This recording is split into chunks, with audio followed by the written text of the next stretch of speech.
Bom dia, boa tarde, boa noite. Aqui quem fala é Cássia Caneco. Eu sou a Sil Bahia. E aqui Raquel Luanda. Esta é a sexta edição do podcast Rádio Juve, ferramenta de comunicação do projeto Juventudes nas Cidades, realizado pela Oxfam Brasil em parceria com a ONG Crioula, Ação Educativa, Fase, IBASE, INESC e Instituto Polis. Aqui é um lugar onde trocamos ideias mensalmente sobre resistências e existências de jovens negros LGBTQIA+. Como contribuir para o enfrentamento das desigualdades no espaço urbano? Como promover os direitos das juventudes e fortalecer a capacidade de jovens e coletivos de periferias e favelas de exercer seu direito à cidade e identificar alternativas de inclusão econômica? Essas e outras questões são pauta central do projeto Juventudes nas Cidades.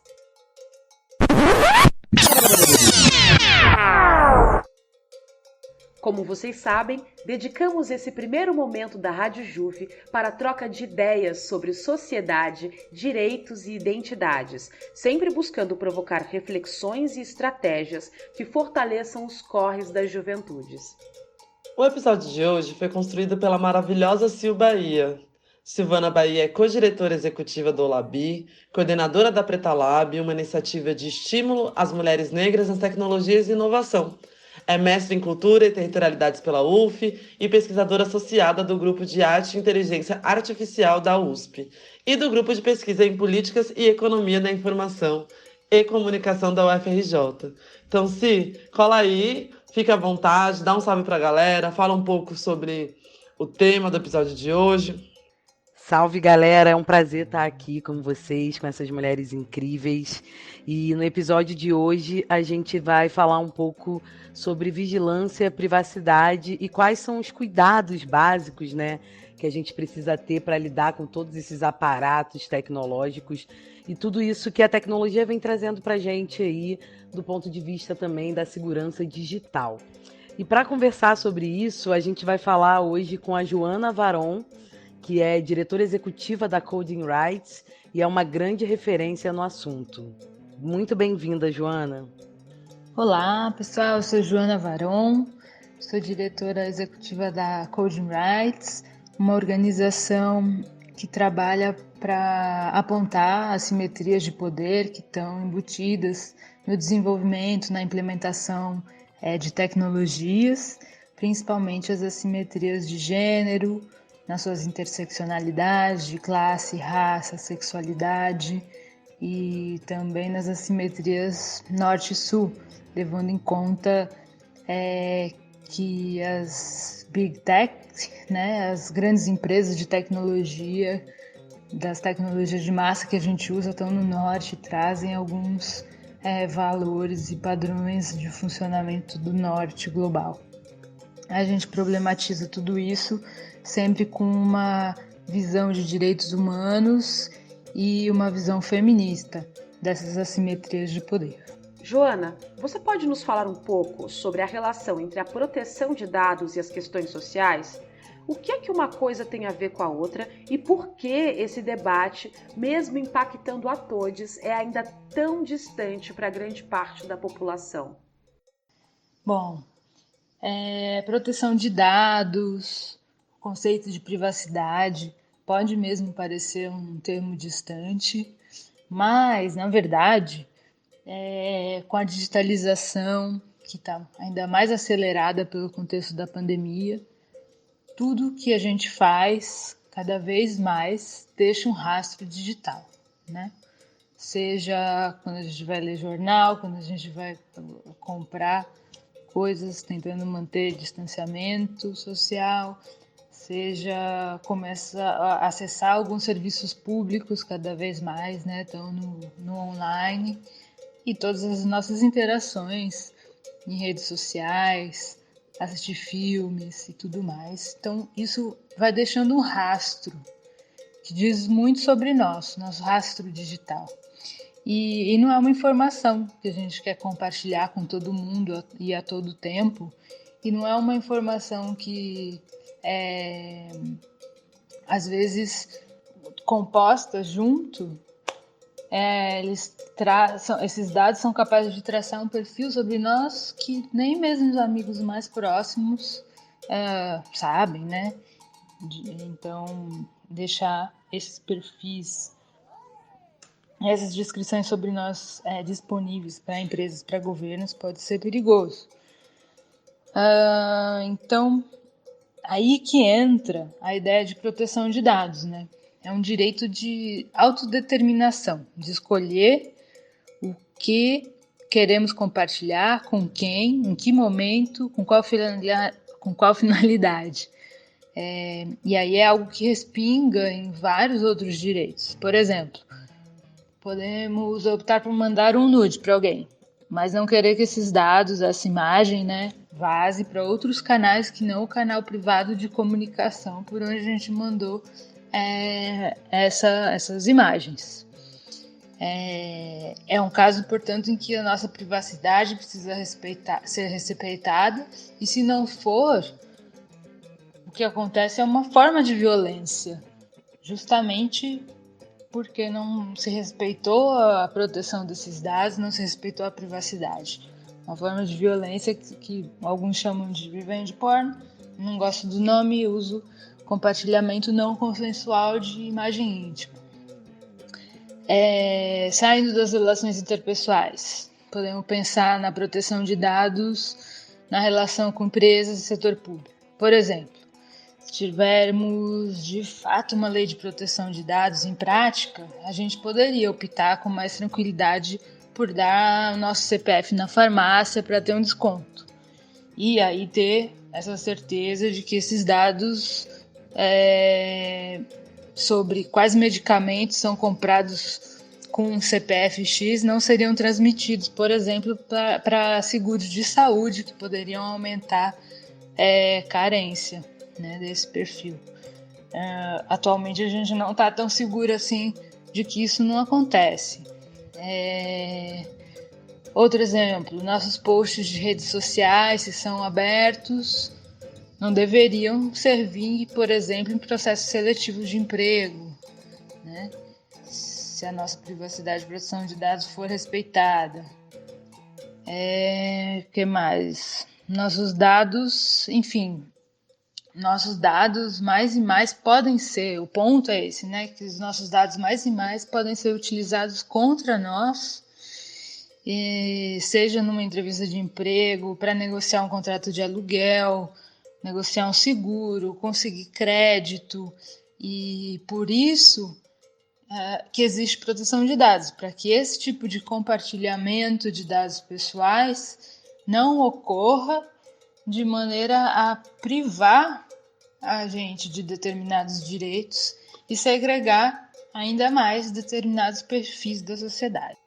Falando um pouco sobre a Lei Geral de Proteção de Dados, que entrou em vigor em setembro de 2020, agora a gente tem aí uma regulação em relação à privacidade e à proteção dos dados pessoais no Brasil, que confere deveres e direitos a empresas e cidadãos. Joana, eu queria saber o que muda na prática com a LGPD para as pessoas, né? O que é importante saber sobre isso, mesmo sem ser alguém desse universo da tecnologia e do entendimento, né, dessas questões? Já temos uma Lei Geral de Proteção de Dados em vigor no Brasil, mas ainda estamos no processo de implementação de uma autoridade nacional de proteção de dados que vai ter, mas ainda não temos, né, um conselho que tenha participação multissetorial, incluindo aí então a voz da sociedade civil, para indicar diretrizes para empresas, diretrizes para quem usa dados pessoais, para fiscalizar e multar, né? A gente debateu essa lei por anos, desde 2009, e ela entrou em vigor em agosto do ano passado, mas ainda não temos sanções em prática. Isso vai acontecer mais adiante. Então ainda estamos num momento de implementação, de formação do Conselho, de implementação da autoridade e tem muito trabalho para fazer, tendo em mente, por exemplo, que a gente acabou de passar por um vazamento de milhões de dados de CPF, dados inclusive de renda, nome, e logo depois aconteceu um outro vazamento enorme de números de telefone associados a nomes e tal. Então, tudo isso deixa a gente bastante vulnerável, inclusive a fraudes, né? Eu falei na pergunta anterior sobre proteção de dados diante de empresas, setor público ou terceiros que a gente conhece, mas também existe uma vulnerabilidade a fraudes quando a gente fala de proteção de dados, né, e de segurança dos dados. A Lei Geral de Proteção de Dados também traz critérios para a segurança desses dados e cabe à autoridade também traçar diretrizes. Joana, você já deu algumas dicas pra gente, mas eu tenho um combo aqui de perguntas que acho que pode ajudar a gente sistematizar quais são os passos, os perigos, os riscos. Então, a primeira pergunta seria: qual que é o perfil dessas pessoas que estão mais vulneráveis a ataques e roubos de dados? Se você entende, identifica que essa questão é atravessada por marcador social, como gênero, raça e classe. Quais seriam os cuidados, né, no dia a dia que a gente poderia tomar para garantir que nossos dados não fossem facilmente hackeados nesses aplicativos e plataformas que você comentou que já fazem totalmente parte do nosso cotidiano?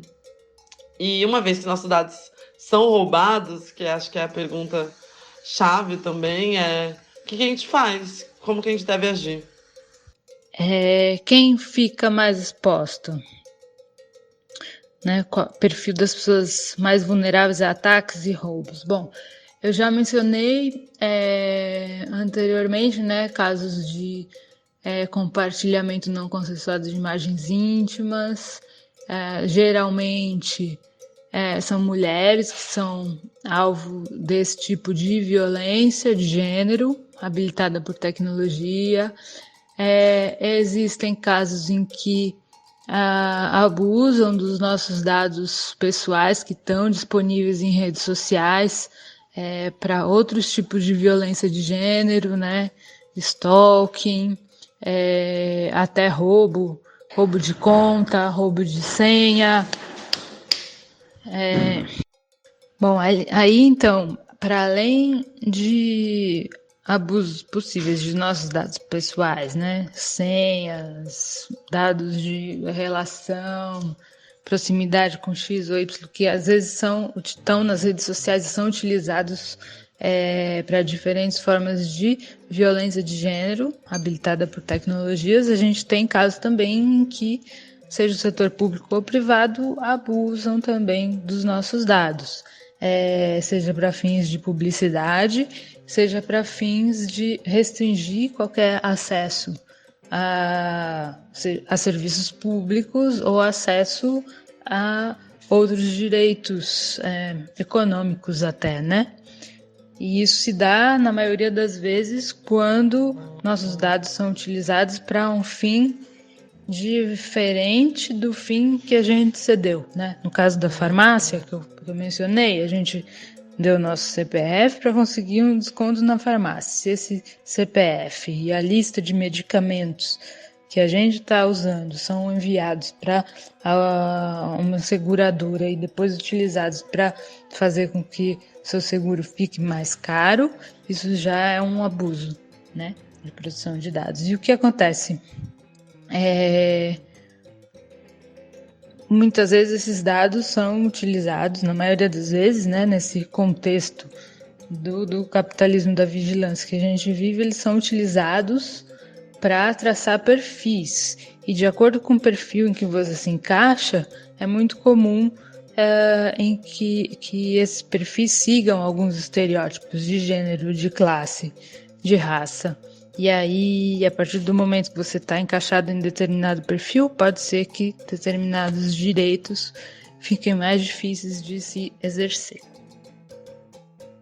E para finalizar, gostaria de perguntar como coletivamente podemos garantir a proteção ou a segurança de nós mesmos e de outros que nos cercam. Isso tem a ver com a mudança de comportamento que a cultura digital traz, que ela, na verdade, nos demanda, nos solicita?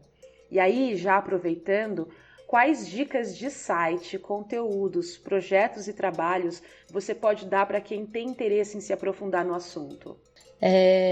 Tem, por um lado, uma mudança de cultura, de entender que proteção de dados e privacidade são temas correlatos para a garantia de vários direitos. E por outro, pensar que isso é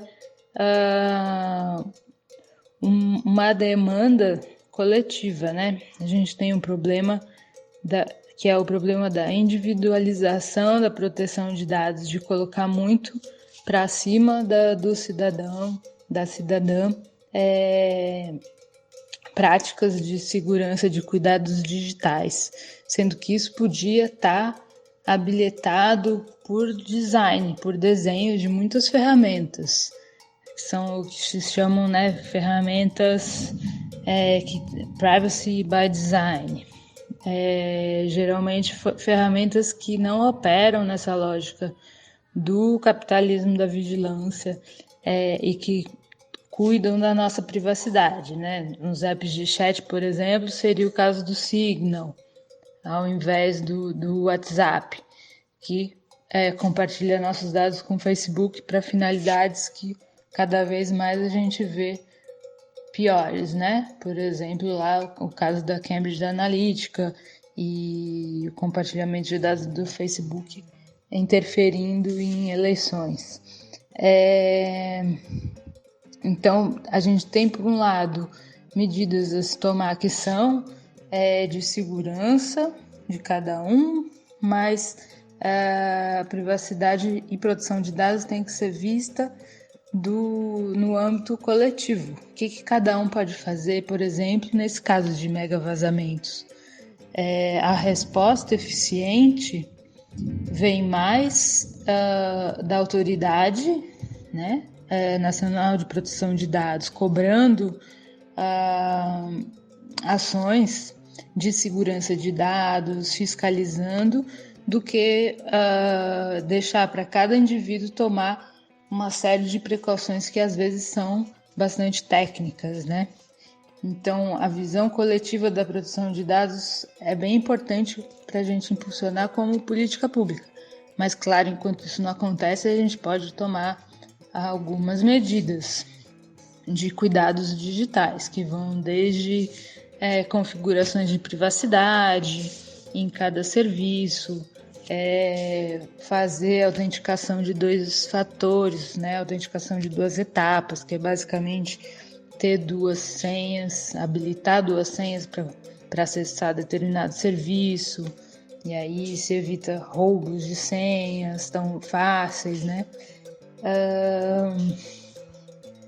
Senhas fortes, né? Senhas que não sejam só data de aniversário, que já está pública e vazada por aí vai. Então tem algumas medidas, né, que a gente também pode tomar, enquanto a gente demanda também ferramentas que sejam mais protetivas dos nossos dados, da nossa privacidade, e demanda também supervisão do setor público, das práticas, tanto de empresas como do próprio setor público, né?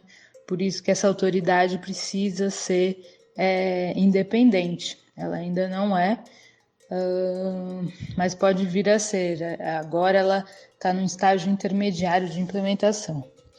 E aí, de dicas, então, para tomar algumas atitudes aí para cuidados digitais, indico o projeto Safe Hermanas. A gente desenvolve na Coding Rights uma série de GIFs que trazem dicas rápidas, formato pílula, de cuidados digitais, e aí apontam para outras fontes aí mais robustas.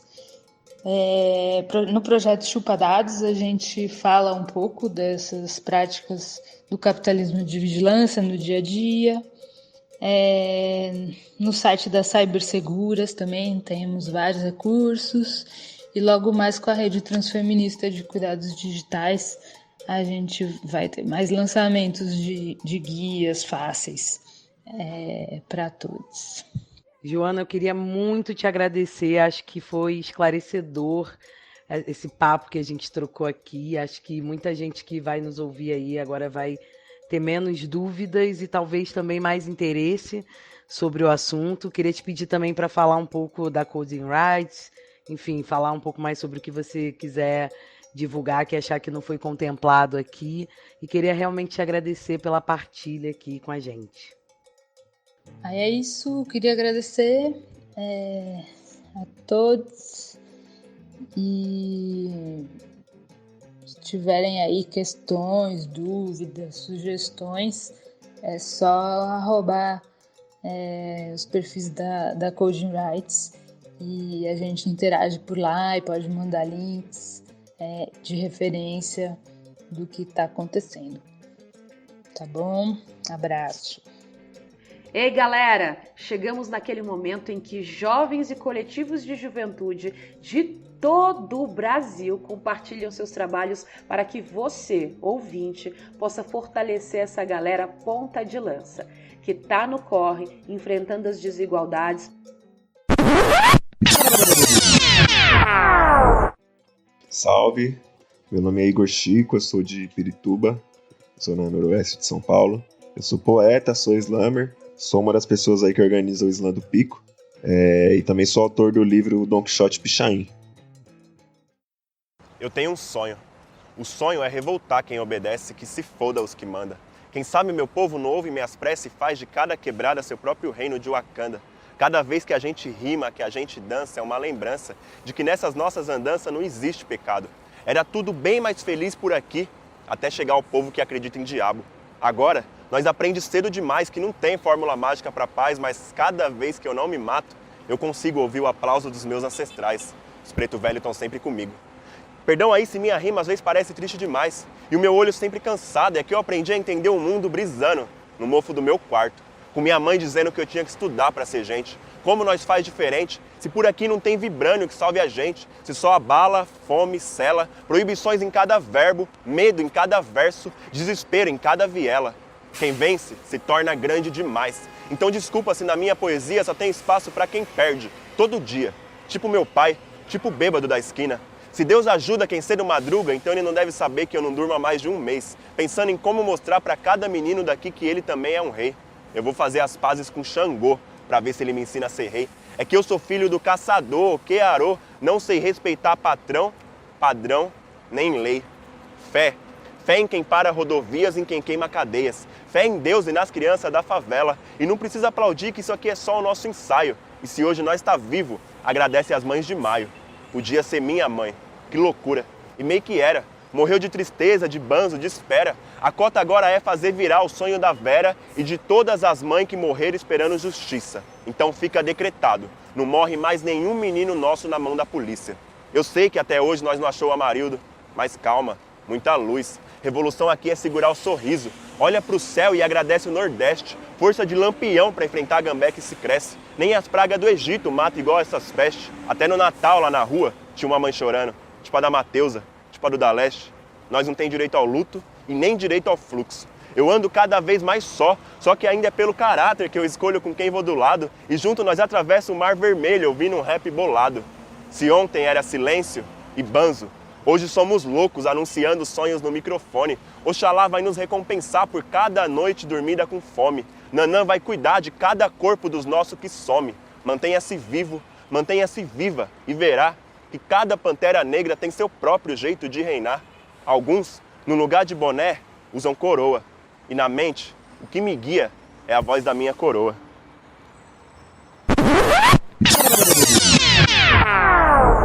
E aí, curtiu?